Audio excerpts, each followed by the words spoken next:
The Valorian Empire had ruled the stars for 2,000 years. Their ships were massive and dark, moving through space like shadows. They had conquered 17 star systems and crushed hundreds of species beneath their boots. No one had ever defeated them. No one had even come close. When their scouts first detected Earth, a small blue planet orbiting an average yellow star, the Valorian commanders barely paid attention. The scan showed a species that had only recently learned to leave their own atmosphere. Their ships were slow and crude, powered by chemical fuel and primitive fusion reactors. They had no shields, no energy weapons, and no faster-than-light travel. Commander Zethwix of the 7th Fleet reviewed the data with a bored expression on his gray face. His species had evolved on a harsh world with 3 suns, and they looked down on softer beings. Humans, as these creatures called themselves, seemed particularly weak. They needed air to breathe, water to drink, and they died from the smallest injuries. Another simple conquest, Zethok said to his second-in-command, a female Valorian named Saren. Look at them. They cannot even stop fighting each other. They have divided their world into hundreds of territories and spend their time arguing over imaginary lines. Saren studied the intelligence reports. They have nuclear weapons, Commander. Thousands of them aimed at each other. Zethax laughed, a harsh sound like metal scraping against stone. Weapons they use to threaten their own kind. This tells us everything we need to know. They are primitive, violent, and stupid. They will make excellent workers in our mining colonies. The Valorian doctrine for conquest was simple and had never failed. First, they would appear in overwhelming force. Then they would deliver an ultimatum. Most species surrendered immediately when they saw the size of the Valorian fleet. Those foolish enough to resist were destroyed so completely that their planets became warnings to others. Zethax ordered his fleet to move into position. 50 warships, each one larger than anything humans had ever built, jumped through folded space and appeared in orbit around Earth. They positioned themselves above every major city on the planet, blocking out the sun with their massive hulls. On Earth, the reaction was immediate chaos. People looked up at the sky and saw the impossible. Governments scrambled to respond, but no one knew what to do. Military bases went on high alert, but their weapons seemed like toys compared to the alien vessels. The Valorians broadcast their message in every human language. They had studied Earth's communications for weeks and learned to speak as the natives did. People of Earth, the message began, you are now subjects of the Valorian Empire. You will surrender your governments, your resources, and your labor force. You have 72 hours to comply. Resistance will result in the complete destruction of your species. In Washington, Admiral Patricia Vance watched the message play on a dozen screens. She was 62 years old and had spent her entire career in the military. She had fought in wars, led fleets, and faced death more times than she could count, but nothing had prepared her for this. How do we fight them? Asked General Morrison, a younger officer who looked pale with fear. I don't know yet, Patricia admitted, but we will find a way. Within hours, something remarkable happened. Leaders from every nation on Earth began talking to each other. Not arguing, not threatening, but actually working together. The Americans spoke with the Russians. The Chinese coordinated with the Europeans. Old enemies set aside their differences because they understood that humanity faced extinction. Patricia addressed the Emergency Global Council through a secure video link. Representatives from every major power listened as she spoke. They have given us 72 hours because they expect us to waste that time panicking and fighting among ourselves. They think we will surrender because every other species they have conquered surrendered. They believe we are weak. She paused and looked at the faces on her screen. Some showed fear, others showed anger, but all of them showed something else.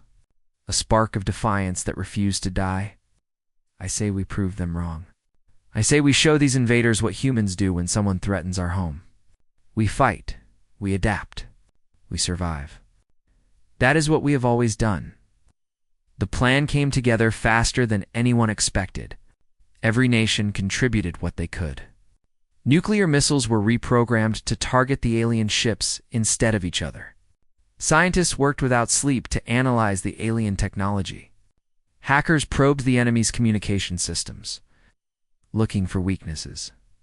A young man named Kevin Walsh, a computer programmer from Texas, made the first breakthrough.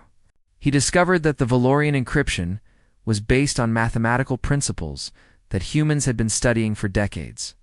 Their systems were advanced, but not unbreakable. "I can get us into their networks," he told Patricia through a secure channel. "Not all the way, but enough to cause problems.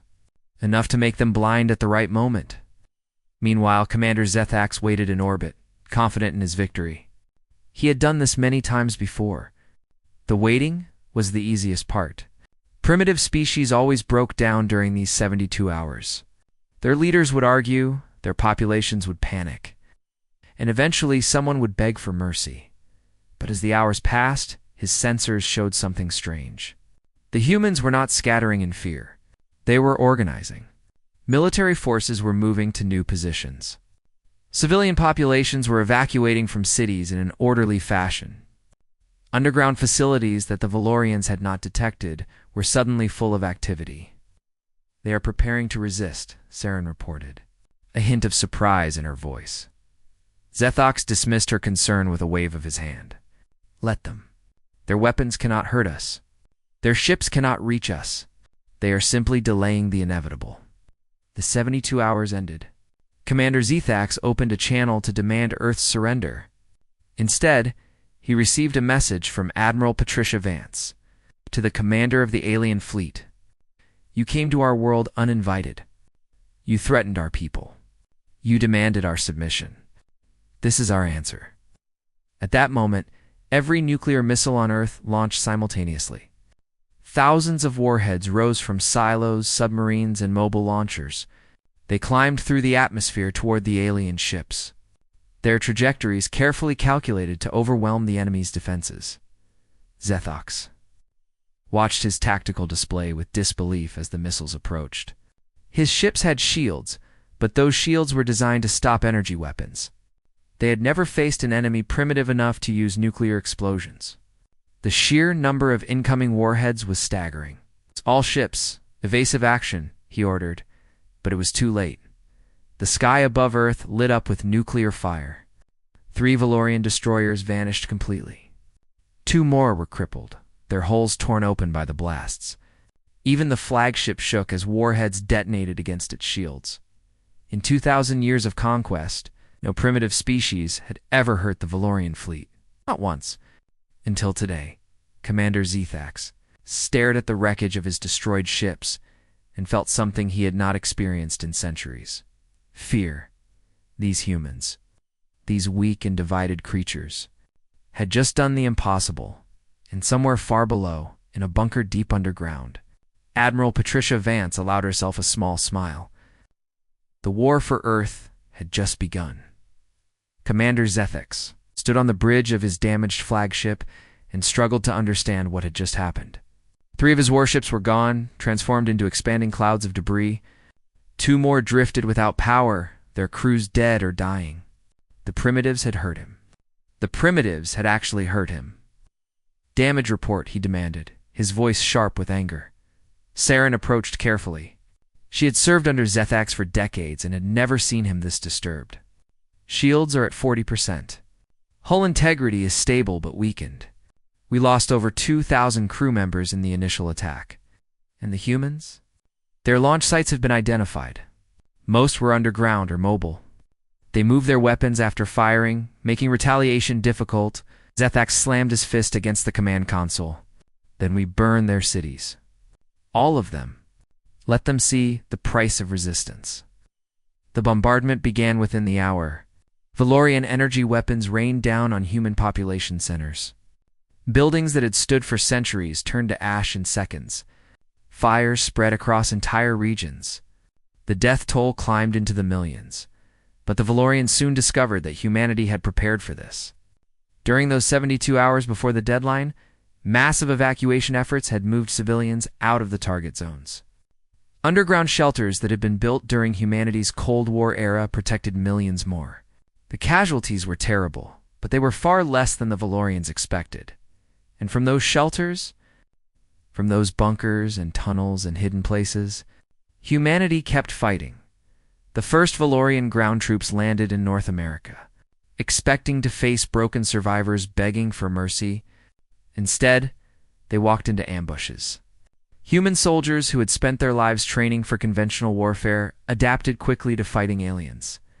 They struck from hidden positions, used the terrain to their advantage, and disappeared before the enemy could respond.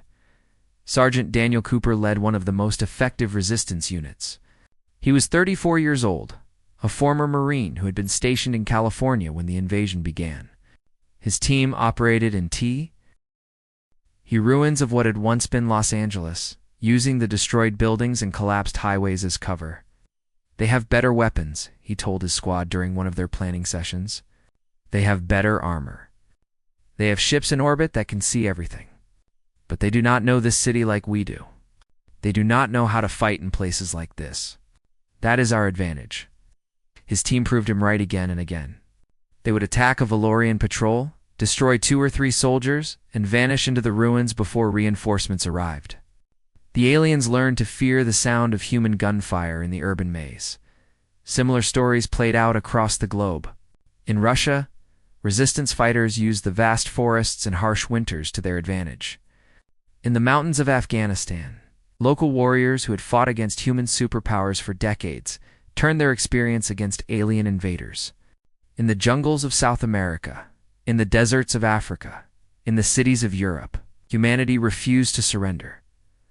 The Valorians controlled the sky, but they could not control the ground. Every block of every city became a battlefield. Every forest hid enemies. Every mountain range contained ambushes. High Command eventually removed Zethax from his position, blaming him for the disaster. His replacement was High Commander Thesix, a female officer known for her tactical brilliance and her ruthlessness. She arrived with fresh ships and fresh troops, determined to end the human problem quickly. The previous commander underestimated these creatures. She announced to her officers, "I will not make the same mistake. We will systematically destroy their ability to resist.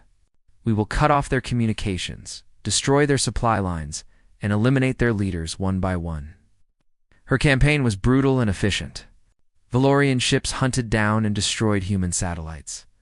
Ground forces targeted power plants and water treatment facilities. Anyone identified as a leader was marked for death. But humanity adapted faster than Thesix expected. When their satellites were destroyed, they switched to ground-based communication networks. When those were targeted, they used physical messengers and coded signals. When their leaders were killed, new ones emerged immediately. Dr. Maria Santos was one of those new leaders. Before the invasion, she had been a physicist working at a research facility in Switzerland.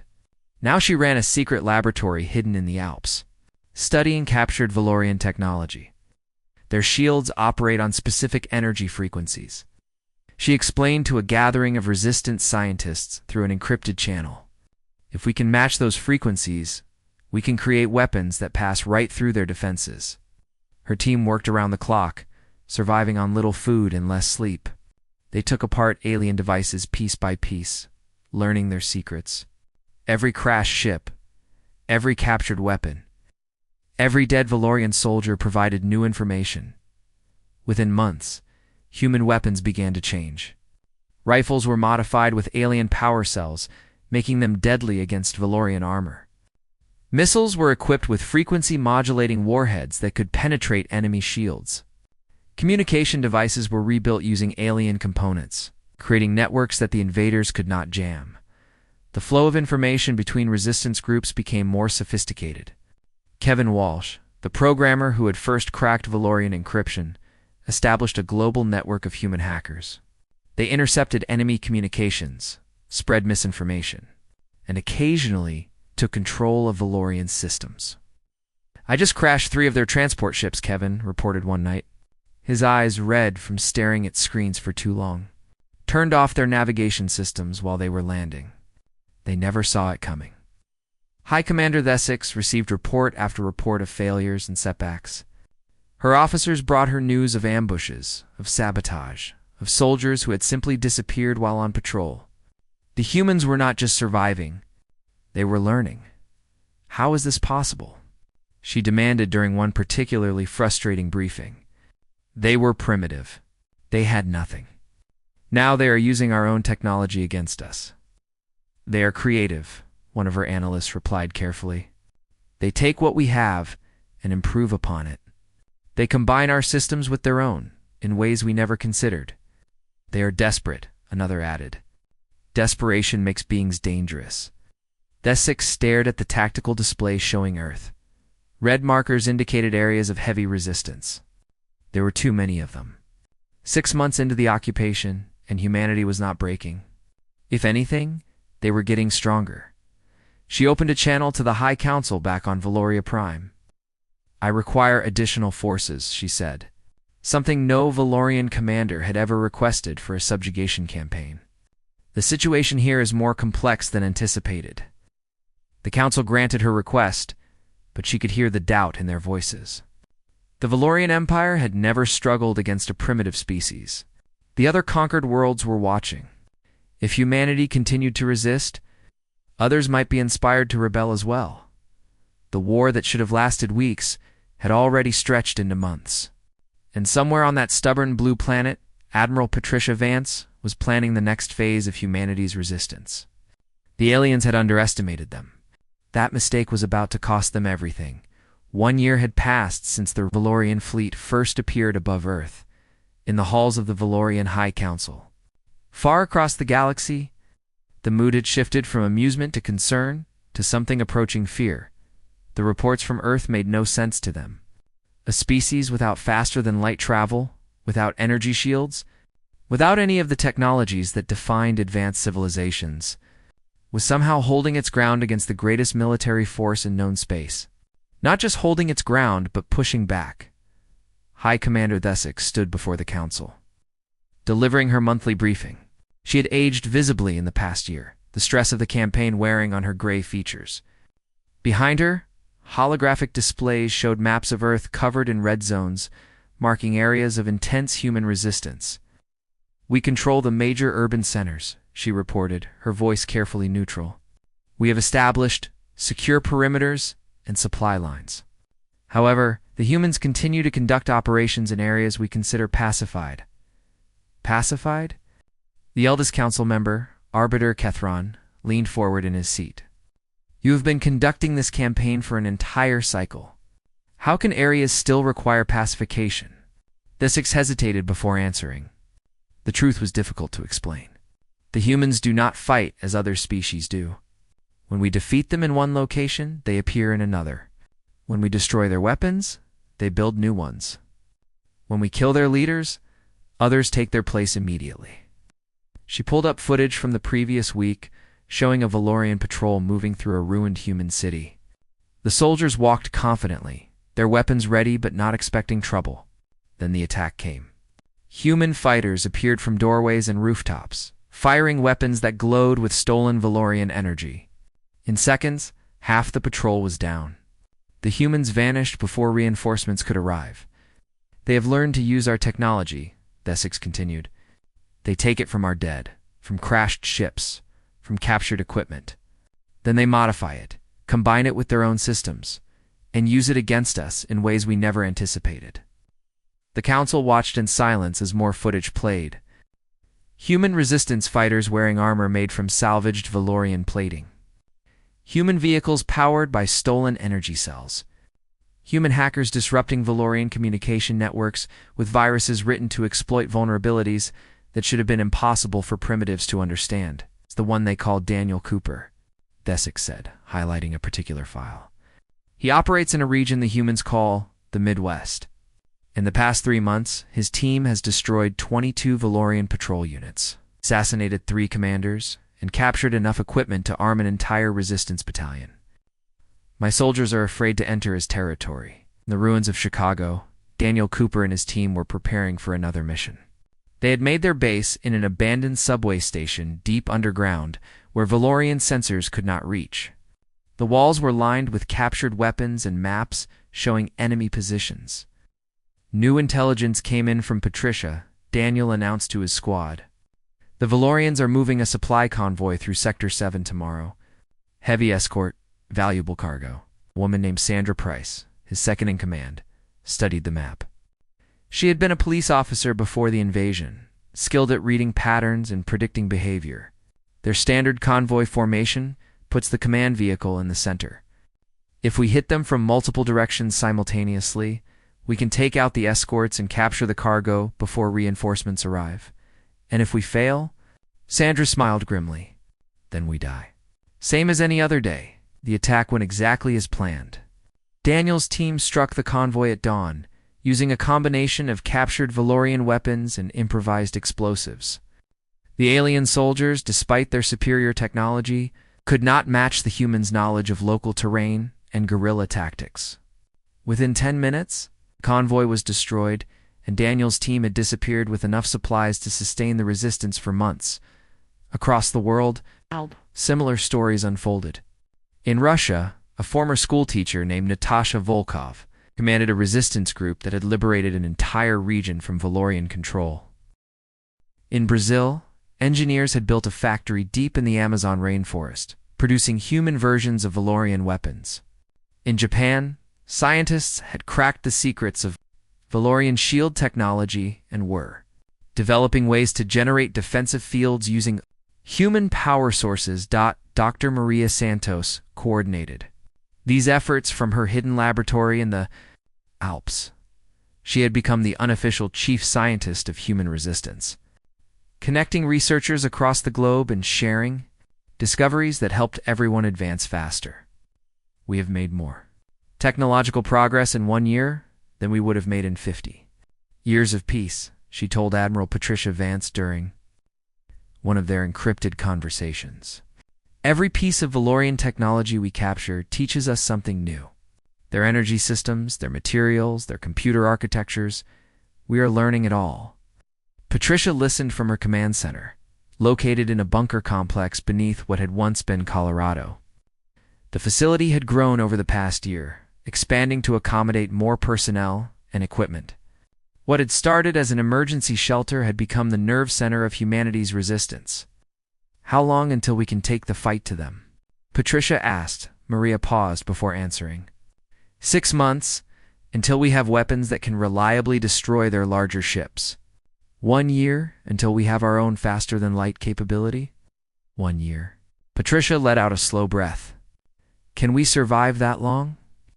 We have survived this long. The question is whether they can. She was right to phrase it that way. The Valorian occupation was bleeding resources at an unsustainable rate. Ships that should have been conquering new systems were stuck in Earth's orbit. Soldiers who should have been expanding the Empire were dying in human ambushes. The cost of the Earth campaign had already exceeded the value of anything the planet could provide. Hi, Commander.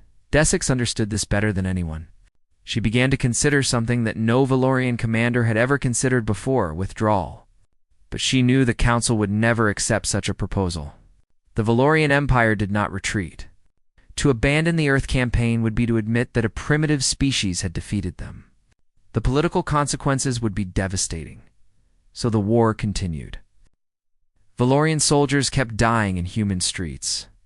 Human cities kept burning under orbital bombardment. Both sides bled. But the humans were bleeding less, learning faster, and growing stronger with every passing day. In the darkest hours of the night, Desix found herself doing something she had never done before. She studied human history, trying to understand how such a weak and divided species could resist so effectively. What she found disturbed her deeply. These creatures had been fighting each other since they first learned to stand upright. They had survived ice ages, plagues, famines, and wars that killed millions of their own kind. They had developed weapons capable of destroying their entire planet and somehow managed not to use them. Every challenge they faced had only made them more dangerous. The Valorian Empire had conquered hundreds of species, but they had never faced anything like humanity. They had underestimated these creatures, dismissed them as primitives. Now they were paying the price for that arrogance. The tide of the war was about to turn, and Desix could feel it coming. The question was whether her empire would survive what came next. 2 years after the invasion began, humanity launched its first major offensive. The target was the Valorian base on Luna, Earth's moon. For 2 years, that base had been the symbol of alien dominance, a constant reminder that humanity was trapped on its own world. From Luna, the Valorians coordinated strikes, launched patrols, and maintained the stranglehold that kept humanity pinned down. Admiral Patricia Vance had been planning this attack for months. She stood in the command center of Unity Base, surrounded by screens showing the positions of every human ship and every Valorian vessel in Earth's orbit. The room was crowded with officers from a dozen different nations, all working together toward a single goal. "The fleet is ready," reported General Lu Wei, who commanded the Asian contingent. 47 vessels, all equipped with the new shield-penetrating weapons. Patricia nodded. The human fleet was an ugly thing, ships built from captured technology and desperate innovation. They were smaller than Valorian warships, less elegant, held together by engineering that broke every conventional rule. But they worked. More importantly, they were fast, maneuverable, and armed with weapons that could actually hurt the enemy. "This is the moment we have been building toward," Patricia said to the assembled officers. "For 2 years, we have survived, resisted, and prepared. Now we show the Valorians that we are not just defending, we are attacking." She opened a channel to the fleet. "All ships, this is Admiral Vance. Today we take back our moon. Today we prove that this war can be won. For Earth, for everyone we have lost. Let them see what humanity can do." The human fleet rose from hidden bases scattered across the planet's surface. They had been constructed in secret, in underground hangars and underwater facilities, places the Valorians had never thought to look. Now they climbed toward the stars, engines burning bright against the darkness. The attack was coordinated with ground operations across every continent. As the space battle began, resistance cells struck at Valorian positions simultaneously.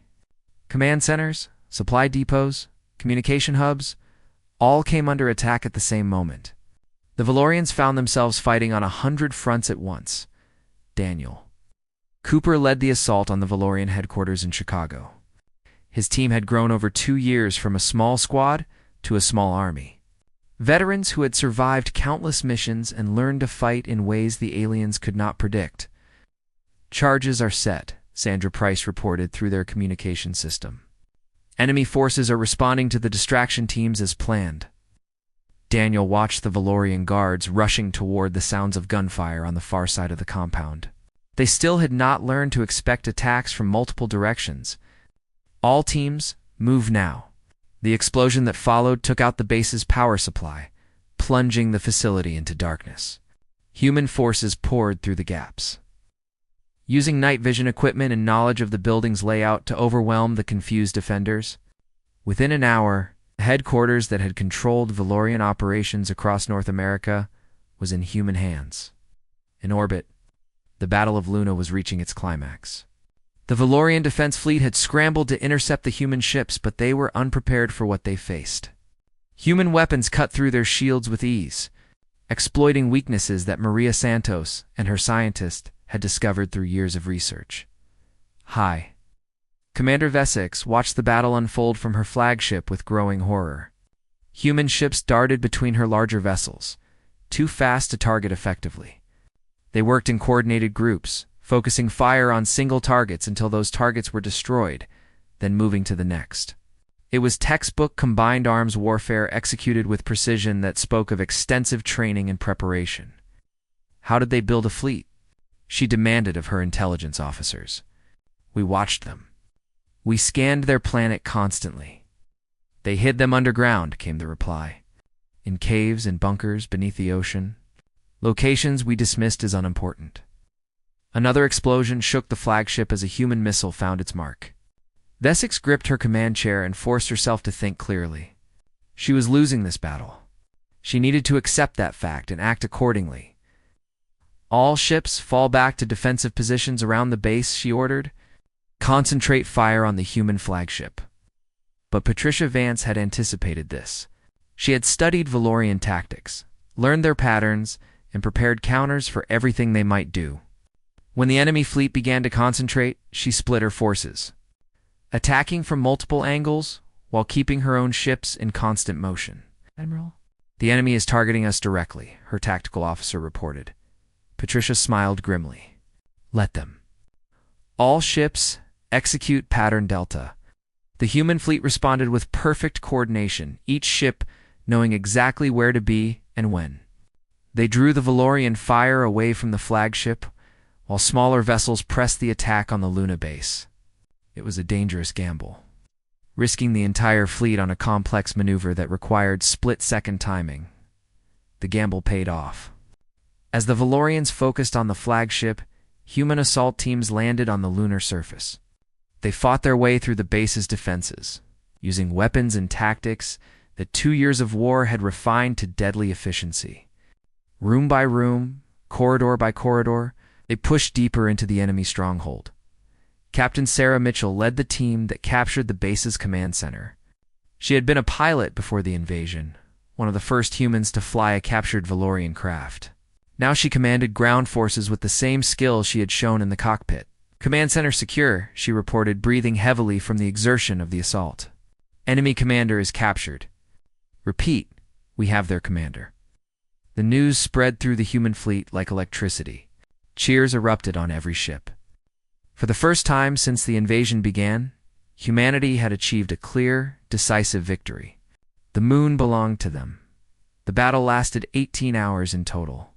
Humanity lost 23 ships and over 4,000 lives. But when it ended, the Valorian base on Luna was a smoking ruin, and human forces controlled the high GR that had been used against them for so long. High Commander Thessex retreated to Earth's orbit with what remained of her fleet. She had lost half her ships and thousands of soldiers. More importantly, she had lost the strategic advantage that had kept humanity trapped on their own planet. She opened a channel to the High Council, knowing that what she had to say would change everything. The situation has changed, she reported, her voice flat with defeat. We are no longer conducting an occupation. We are fighting for survival. The Council received her message in stunned silence. In 2,000 years, no Valorian commander had ever spoken those words. The empire that had conquered the stars was struggling against a species they had dismissed as primitive labor stock. On Earth, Admiral Patricia Vance addressed the united human leadership. The faces on her screen showed exhaustion, grief for those who had been lost, but also something that had been absent for 2 long years. Hope. This is not the end, she told them. This is the beginning. We have shown that we can hurt them, that we can defeat them, that we can win. Now we take the next step. She pulled up the plans that Maria Santos had been developing. Designs for faster-than-light drives based on captured Valorian technology. Blueprints for a new generation of warships that would be faster, stronger, and more deadly than anything either side had fielded before. In 1 year, we will have the capability to reach their home systems. In 1 year, we will take this war to them. And we will show the Valorian Empire exactly what happens when you underestimate humanity. The war for Earth was over. The war for the galaxy was about to begin. 3 years after the first Valorian ships appeared above Earth, humanity's war fleet emerged from faster-than-light travel in orbit around Valoria Prime. The alien homeworld hung before them. A purple-colored planet with 3 moons and cities that gleamed like silver across its surface. It was beautiful in its way. The heart of an empire that had ruled the stars for 2,000 years. Admiral Patricia Vance stood on the bridge of the Defiance, humanity's flagship. The ship had been built in the year following the Battle of Luna, constructed in orbital shipyards that human workers had assembled piece by piece. It was larger than any vessel humanity had ever created, armed with weapons that combined the best of human innovation and captured. Valorian technology behind the Defiance came 300 more ships. Some were massive warships capable of going toe-to-toe with anything the Valorians could field. Others were smaller craft, designed for speed and precision strikes. All of them carried crews of humans who had trained relentlessly for this moment. Admiral, her communications officer reported, "We are being hailed by the Valorian home fleet. Put them through." The face of a Valorian commander appeared on the main screen. He looked older than most of his species, his gray features marked by years of service. His expression mixed disbelief with barely controlled fear. "Human vessel, you have entered sovereign Valorian space. Withdraw immediately or face destruction." Patricia almost laughed. The threat sounded hollow, and they both knew it. The home fleet was scrambling to form a defensive line, but they were clearly unprepared for an attack on their capital. Why would they be? No enemy had ever reached this far. "I am Admiral Patricia Vance of the Earth Defense Fleet," she replied calmly. "3 years ago, your empire came to our world uninvited. You murdered our people. You burned our cities. You thought we would break." She paused, letting her words translate across the Valorian communication networks. She knew that millions of aliens were watching this transmission. Seeing humanity for the first time as something other than primitives to be conquered, you were wrong. Determined to destroy these upstart humans who had dared to threaten their sacred homeworld, they had numbers on their side. Hundreds of ships crewed by experienced soldiers would spend their lives preparing to defend the Empire, but humanity had spent 3 years learning everything about Valorian tactics. They had studied captured databases, interrogated prisoners, and fought countless battles against Valorian forces. They knew exactly how their enemy would fight. "All ships execute Pattern Omega." Patricia ordered. The human fleet split into dozens of smaller groups, each one moving with precise coordination. They did not try to match the Valorians in a straight fight. Instead, they used their superior speed and maneuverability to pick apart the enemy formation from multiple angles. Dr. Maria Santos had done her work well. The weapons she designed cut through Valorian shields like they were made of paper. Ships that had once seemed invincible exploded under concentrated human fire. The Valorians tried to adapt, but humanity had been adapting for 3 years. Every tactic the aliens attempted, the humans had already developed a counter for. Daniel Cooper commanded one of the assault carriers, leading boarding operations against crippled Valorian vessels. His teams moved through enemy ships with brutal efficiency, capturing rather than destroying when possible. Every ship they took meant more resources, more intelligence, more proof that humanity had truly turned the tide. Another dreadnought secured, he reported to Patricia. "That makes 5. Their command structure is falling apart." The battle lasted for hours. When it ended, the Valorian home fleet had been reduced by more than half. Human losses were significant, nearly 80 ships destroyed. But the remaining force maintained a dominant position above the alien capital. Patricia could have ordered a bombardment. She had the firepower to reduce the gleaming cities below to ruins, to inflict on Valoria the same devastation that had been inflicted on Earth.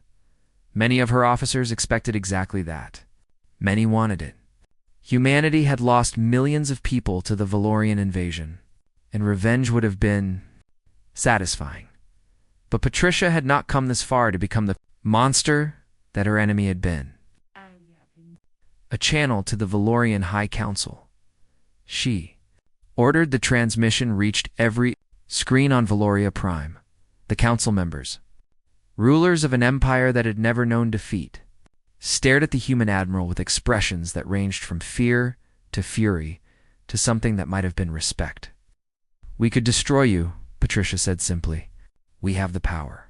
After everything you did to us, many would say we have the right. Your ships are broken. Your defenses have failed. Your capital lies beneath our weapons." She let the weight of those words settle before continuing. "But we did not come here for revenge. We came here to end this war. And we are offering you something you never offered us. A choice." The terms were straightforward. The Valorian Empire would withdraw completely from human space. All human prisoners would be released. Reparations would be paid for the damage caused during the invasion. In return, humanity would not pursue further military action. However, Patricia added, her voice hardening, "Know this. If you ever threaten Earth again, if you ever attack any human anywhere in this galaxy, we will return.